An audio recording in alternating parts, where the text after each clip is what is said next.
എത്ര വലിയ അഴിമതി റിപ്പോർട്ട് ചെയ്യപ്പെട്ടാലും മെഡിക്കൽ കോളേജിൽ ഉപകരണങ്ങളില്ലാതെ രോഗി മരിച്ചാലും കുലുങ്ങാത്ത നമ്മുടെ നാട്ടിലുള്ള മന്ത്രിമാർ അറിയേണ്ടതാണ് ബ്രിട്ടനിൽ നിന്നുള്ള ഈ രാജിവാർത്ത. ഒരു നിയമലംഘനവും നടത്താതിരുന്നിട്ടും അനാവശ്യമായ വിവാദം ഒഴിവാക്കാൻ ധാർമ്മിക ഉത്തരവാദിത്തം ഏറ്റെടുത്ത് ഒരു മന്ത്രി രാജിവെച്ച വാർത്തയാണ് ഇത്.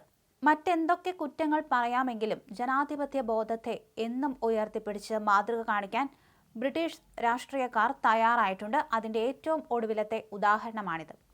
തന്റെ ഉടമസ്ഥതയിലുള്ള കെട്ടിടത്തിൽ നിന്നും 4 വാടകക്കാരെ ഒഴിപ്പിച്ച് ഏതാനും ആഴ്ചകൾക്ക് ശേഷം 700 പൗണ്ട് അധിക വാടകയ്ക്ക് അത് മറ്റുള്ളവർക്ക് നൽകി എന്ന ആരോപണം ഉയർന്നതിന്റെ പശ്ചാത്തലത്തിലാണ് റുഷാനാര അലി മന്ത്രിസഭയിൽ നിന്ന് രാജിവെച്ചത്. നേരത്തെ നിശ്ചിത കാലത്തേക്കുള്ള ഫിക്സഡ് ടേം കരാർ വഴിയായിരുന്നു ഇവിടെ വാടകക്കാർ താമസിച്ചിരുന്നത്.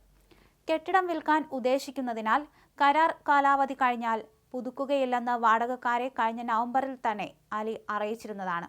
എന്നാൽ വാടകക്കാർ വീടൊഴിഞ്ഞു പോയി അധികം താമസിക്കാതെ ആ കെട്ടിടം വാടകയ്ക്ക് നൽകുന്നതിനുള്ള പരസ്യം പ്രത്യക്ഷപ്പെടുകയായിരുന്നു. അതുവരെ പ്രതിമാസം 3300 പൗണ്ട് വാടകയുണ്ടായിരുന്നത് 4000 പൗണ്ടാക്കി വർദ്ധിപ്പിക്കുകയും ചെയ്തിരുന്നു.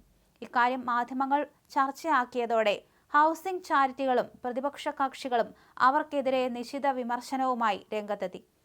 വാടക കരാർ പുതുക്കാത്തതിന് പറഞ്ഞ കാരണവും കെട്ടിടം വീണ്ടും വാടകയ്ക്ക് നൽകാനുള്ള തീരുമാനവും തമ്മിലുള്ള വൈരുദ്ധ്യം വ്യക്തമാക്കാൻ അവർക്ക് മേൽ സമ്മർദ്ദം ശക്തമായി.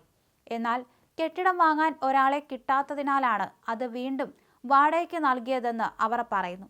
താൻ നിയമപരമായ എല്ലാ നടപടിക്രമങ്ങളും പാലിച്ചുകൊണ്ട് തന്നെയാണ് കാര്യങ്ങൾ ചെയ്തതെന്ന് അവർ പ്രധാനമന്ത്രിക്ക് എഴുതിയ കത്തിൽ പറയുന്നു.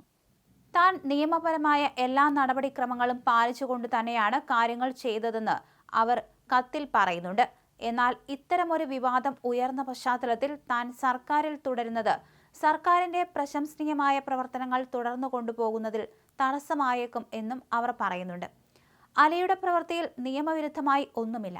എന്നാൽ സ്വകാര്യ വീട്ടുടമകൾ അന്യായമായി വാടക വർദ്ധിപ്പിക്കുന്നതിനെതിരെ വാടകക്കാർക്ക് പിന്തുണയേകാൻ ലേബർ സർക്കാർ ഉണ്ടാകുമെന്ന് അവർ കൂടെ പറഞ്ഞിരുന്നു. മാത്രമല്ല, വാടകക്കാരുടെ അവകാശങ്ങൾ സംരക്ഷിക്കുന്നതിൽ കാര്യമായ പങ്ക് വഹിക്കുന്ന റെന്റേഴ്സ് റൈറ്റ്സ് ബില്ലിന്റെ മുഖ്യ ചാലക ശക്തികളിൽ ഒരാളാണ് അലി. ഈ നിയമം അടുത്ത വർഷം മുതലായിരിക്കും പ്രാബല്യത്തിൽ വരിക. ഇതാണ് അലിക്കെതിരെ കപടനാട്യകാരി എന്ന ആരോപണം ഉയരാൻ പ്രധാന കാരണമായി മാറിയതും. സ്വാർത്ഥ താൽപര്യവും കപടതയുമാണ് സർക്കാരിന്റെ മുഖമുദ്ര എന്ന് കൺസർവേറ്റീവ് പാർട്ടിയും ആരോപിച്ചിരുന്നു. ഇതെല്ലാമാണ് അവരെ രാജിവെക്കാൻ പ്രേരിപ്പിച്ചത്. ഈ സർക്കാർ വന്നതിന് ശേഷം പുറത്തു പോകുന്ന 4ാമത്തെ മന്ത്രിയാണ് റുഷനാര അലി. കേരളത്തിലെ ചിലരൊക്കെ ഇത് കണ്ടു പഠിക്കേണ്ടിയിരിക്കുന്നു എന്ന് വേണം പറയാൻ. കെട്ടിടം വിൽക്കാൻ ഉദ്ദേശിക്കുന്നതിനാൽ കരാർ കാലാവധി കഴിഞ്ഞാൽ പുതുക്കുകയില്ലെന്ന് വാടകക്കാരെ കഴിഞ്ഞ നവംബറിൽ തന്നെ അലി അറിയിച്ചിരുന്നതാണ്. അങ്ങനെ നിയമം തെറ്റിച്ചില്ലെങ്കിലും വിവാദം ആയപ്പോൾ സ്വയം രാജിവെച്ച് ഒഴിഞ്ഞിരിക്കുകയാണ് ഈ മന്ത്രി.